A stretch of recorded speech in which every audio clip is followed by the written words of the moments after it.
बदला हुआ yes bank और हमारे साथ है एमडी और सीईओ प्रशांत कुमार साहब। और आप जानते ही पहचानते हैं प्रशांत कुमार साहब ने यहाँ पर एसबीआई के बाद अब यस बैंक की कमान संभाली है मार्च 2020 से। वो एमडी और सीईओ के तौर पर और तब से बैंक में काफी जबरदस्त एक्शन होता हुआ दिख रहा है। और इससे पहले वो एसबीआई में एमडी और सीईओ के तौर पर रहे। 36 साल से ज्यादा उन्होंने काम किया है। दिल्ली यूनिवर्सिटी से पढ़ाई की है, बीएससी की, एलएलबी की पढ़ाई कर चुके हैं और अब यस बैंक की कमान प्रशांत कुमार साहब के हाथों में। प्रशांत सर, बहुत बहुत स्वागत है आपका जी बिजनेस पर। सबसे पहले तो धन्यवाद, वेरी गुड मॉर्निंग। और यस बैंक को, आपको, यस बैंक के जी सारे कस्टमर्स को, आपके सारे स्टेक होल्डर्स को नए साल की बहुत बहुत शुभकामनाएं सर। धन्यवाद। और सभी हमारे दर्शक, आप सबको जी चैनल की तरफ को हम सबकी तरफ से बहुत बहुत नववर्ष की शुभकामनाएं।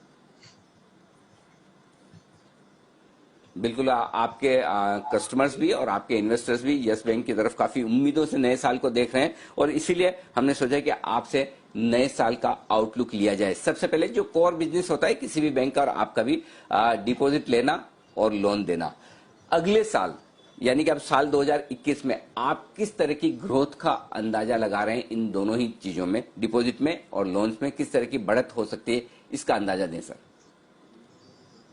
देखिए, हमारा जो अपना इंटरनल टारगेट है वो हम लोन के अंदर खासकर रिटेल और एमएसएमई में हम 20% ग्रोथ का टारगेट अपना रखा है हमने, और कॉर्पोरेट लोन्स में भी 10%। तो पूरी लोन बुक में कम से कम 15% की ग्रोथ का टारगेट हमने रखा है और इसी तरह डिपॉजिट में भी कम से कम 20% की ग्रोथ हम लोग करेंगे। पर इसमें सिर्फ एक ही मैं आपको कहना चाहूंगा कि सिर्फ एक कंडीशन है कि ये जो कोविड का इम्पैक्ट है, होपफुली अब ये धीरे धीरे खत्म हो जाना चाहिए। अब वैक्सीन भी आ गई है तो मुझे लग रहा है कि अब कोविड का कोई नेगेटिव इम्पैक्ट नहीं होना चाहिए। बिल्कुल परफेक्ट। बस कोविड इसी सिचुएशन में रहे तो बैंक की ग्रोथ पक्की है। 15 से 20% की ग्रोथ का आप अंदाजा लगा सकते हैं। लेकिन साथ ही सर दो आंकड़े और आपसे जानना चाहता हूं।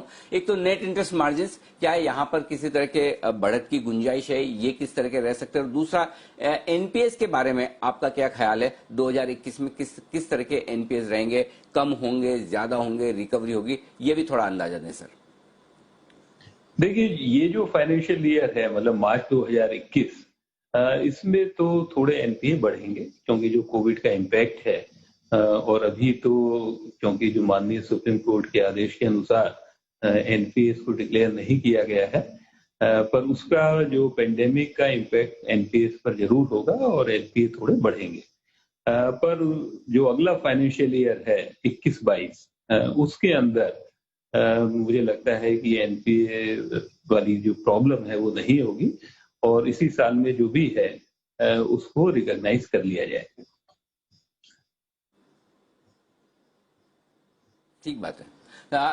वैसे तो यस बैंक ने जब से फॉलो ऑन ऑफर दिया, फॉलो ऑन पब्लिक ऑफर आप लेकर आए हैं सर 13 रुपए में, 12 से 13 रुपए का जो प्राइस बनता 13 रुपए में आपने दिया, वहां से लगभग 50% के रिटर्न इन्वेस्टर्स को आए हैं। काफी अच्छी परफॉर्मेंस के दम पर आए भी हैं। अब बड़ा सवाल ये कि आप आगे चलते हुए 2021 में किस तरह की स्ट्रेटेजी रखने वाले हैं? कहां से यस बैंक का कारोबार ज्यादा आएगा? किस तरह के बिजनेसेस आपके ज्यादा बढ़ेंगे? आपका फोकस कहां है सर? देखिए, हमारा फोकस रिटेल पर ज्यादा रहेगा, पर साथ ये कहना भी बहुत जरूरी है कि ऐसा नहीं है कि हम कॉरपोरेट में भाग नहीं लेंगे, पर रिटेल में परसेंटेज के हिसाब से कॉरपोरेट से ज्यादा होगा हमारा। पर हमारी कोशिश है कि हम अपनी कॉस्ट भी कम कर रहे हैं। अभी देखिए 20% हमारी कॉस्ट कम हो चुकी है और इसी तरह हमारा जो कॉस्ट ऑफ डिपॉजिट है उसको भी हम धीरे धीरे कम करते जा रहे हैं। तो हमें उम्मीद है कि जो अगला फाइनेंशियल ईयर है उसके अंदर जो भी हमारा प्रॉफिट होगा, हमारी क्रेडिट कॉस्ट बहुत ही मामूली होगी। तो जो हमारा प्रॉफिट होगा वो हमें लगता है कि ज्यादातर वो हमारे इन्वेस्टर्स के लिए अवेलेबल होगा। ठीक बात है। तो रिटेल पर ज्यादा फोकस रहने वाला है इस वक्त। सर, अब जाहिर सी बात है कि जनवरी से हम बजट की चर्चाएं भी शुरू करेंगे। 1 फरवरी को बजट आने की तैयारी में है। बैंकिंग सेक्टर के तौर पर, यस बैंक के मुखिया के तौर पर आपकी क्या उम्मीदें हैं बजट से? क्या बजट में आप चाहते हैं, एक अगर वो अंदाजा दे सके आप। देखिए, अभी तक अगर हम देखें तो सरकार ने जिस तरह पेंडेमिक को हैंडल किया है और जिस तरह की सपोर्ट दी है, वो बड़ी अनप्रेसिडेंटेड सपोर्ट है। इतनी इस तरह की बहुत टाइमली सपोर्ट हमने शायद पहले कभी भी नहीं देखी थी। तो मेरी तो बजट से यही एक उम्मीद है कि अगर हम इस तरह की कुछ चीजें लाएंगे जिसमें हमारी एम्प्लॉयमेंट जनरेशन उसको और बढ़ावा मिलेगा, और जो हमारे खासकर छोटे उद्योग हैं, एमएसएमई, उनको भी एनकरेजमेंट मिले, तो मुझे लगता है कि पूरी इकोनॉमी के लिए और बैंकिंग सेक्टर के लिए ये काफी अच्छा हो। बिल्कुल। अच्छा सर, एक इंटरेस्टिंग चीज मैंने सुनी है, पढ़ी है, तो आपसे कंफर्म कर लूं। मैंने सोचा कि क्या आपने कुछ वीडियो केवाईसी लॉन्च किए कि मतलब नो योर क्लाइंट वाला जो फॉर्मेलिटी होता है हर बैंक में अकाउंट खोलने के पहले, वो वीडियो पे हो सकता है या व्हाट्सएप पे हो सकता है। व्हाट्सएप पे बैंकिंग आपने ऐसा शुरू की, क्या ये सही है सर? जरा इसके बारे में बताएं। हाँ, तो इसमें दो चीजें हैं। एक तो भारतीय रिजर्व बैंक ने जो वीडियो केवाईसी है उसको परमिट कर दिया है सारे बैंकों को, और हमारी टेक्नोलॉजी टीम ने उसे शुरू भी कर दिया है। तो अगर अभी किसी भी कस्टमर को अकाउंट खोलना है, उसे ब्रांच आने की बिल्कुल जरूरत नहीं है। उसका अकाउंट ओपनिंग फॉर्म हम नेट के माध्यम से ले लेते हैं, और उसको जहां पर भी वो है, घर पर या अपने ऑफिस में, तो हम एक 5 या 10 मिनट का एक प्रोसेस होता है जिसमें वीडियो के जरिए हमारे जो एम्प्लॉयज हैं उनका केवाईसी कंप्लीट कर लेते हैं। तो हमारे किसी भी कस्टमर को अकाउंट खोलने के लिए अब ब्रांच में आने की जरूरत नहीं है।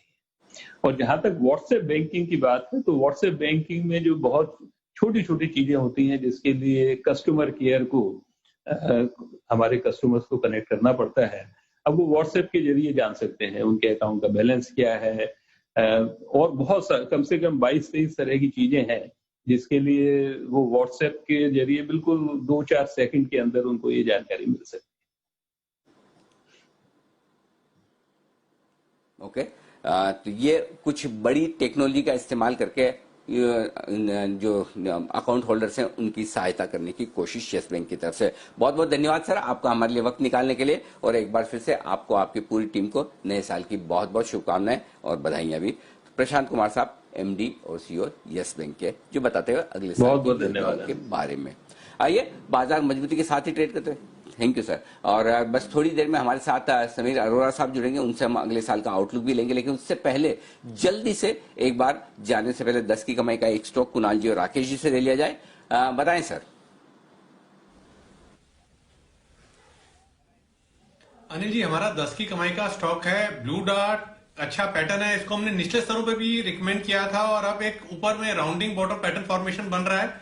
तो करेक्शन पर धीरे धीरे इसको एक्यूमुलेट करने की राय है। ओवर टू कुणाल जी।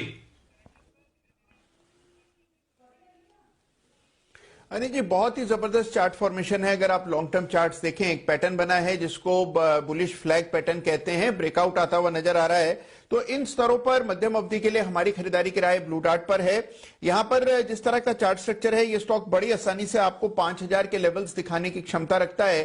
तो 5000 के मीडियम टर्म टारगेट के लिए ब्लू डार्ट में हमारी खरीदारी की राय है। ओके।